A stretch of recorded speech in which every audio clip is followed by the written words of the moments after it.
대단히 반갑습니다. 저는 기독교 어미요법 채널을 운영하고 있는 박태관 목사입니다.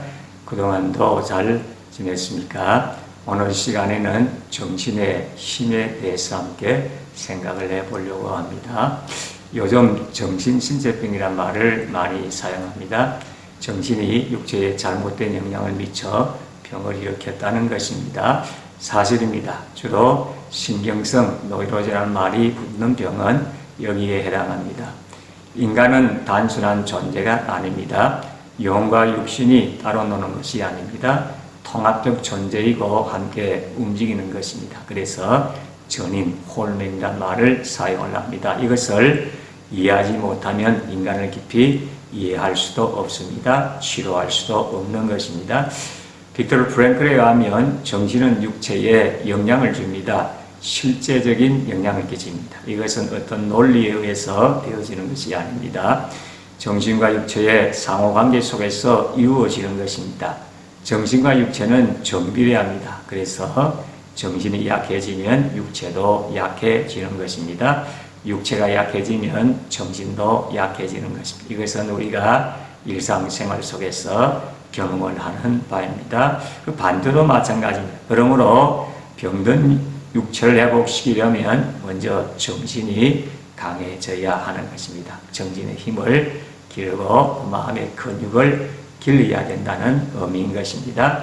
하나님께서 인간에게 영혼과 육체를 주었습니다. 저 사람인 아담과 하와의 범죄로 말미암아 인간은 고통의 심령 속에서 부르짖으며 살게 되었습니다. 오늘날 과학과 산업이 점차적으로 발전하고 있습니다. 지금 4차 산업혁명이라는 말을 사용하고 인공지능에 대해서 굉장히 관심을 많이 가지고 있습니다. 급속도로 발전을 하고 있는 것이지요. 단순 사회에서 복합 사회로 이전하고 있습니다. 과거의 농경 사회 속에서는 아주 단순한 생활했습니다만은 4차 산업 사회를 경험하면서 굉장히 복잡해지고 있는 것입니다. 그 결과 인간 삶은 더욱더 세분화되고 복잡해지고 있습니다. 이런 사회에서 생존 경쟁과 적자 생존의 원리가 적용하게 되어지는 것입니다. 생존하기 위해서는 경쟁을 해야 되는 것입니다. 또 생존하기 위해서는 적자, 그 환경에 적응을 해야만 살아남게 된다는 것입니다. 그래서 살아남기 위해서는 경쟁을 해야 하는 것입니다. 이 사이에 적응하는 자만이 살아남습니다. 그래서 정신적으로, 육체적으로 수많은 고통을 당하고 있습니다. 병원마다 환자들로 넘쳐납니다. 제가 병원 신방을 가보면은 병원마다 가득 차 있는 것을 볼 수 있습니다. 참으로 마음이 아프고 안타깝습니다. 지금 여러분들이 육체적 질병으로 고통을 당하고 있습니까?